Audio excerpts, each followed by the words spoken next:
You might call it a sick coincidence. Or you could chalk it up to the new, climate change-driven probability inherent in picking up a book about fire in the month of August.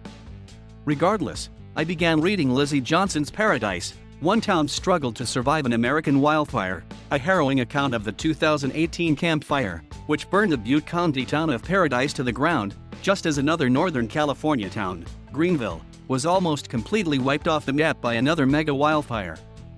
I toted Johnson's book along on a camping trip to the Eastern Sierra. On the first day, I looked up from the pages describing panicked, gasping residents fleeing an inferno and gazed around at an alpine lake sparkling turquoise beneath an impossibly blue sky.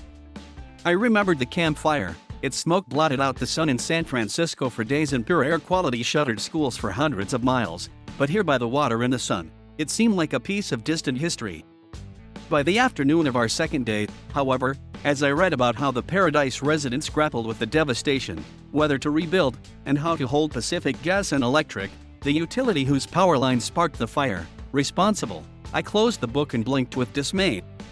It appeared that bits of the story I was reading were starting to come to life all around me. This summer's Dixie Fire, also possibly sparked by P&E, had been burning for days and had exploded to more than 400,000 acres by the time my family had arrived in the Eastern Sierra. It is now the largest fire in California history, although so far less deadly than the Camp Fire, which killed 85 people.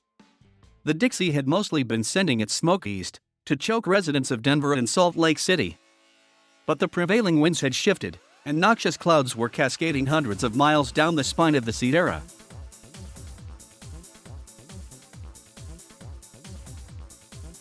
Thank you for watching. Please subscribe.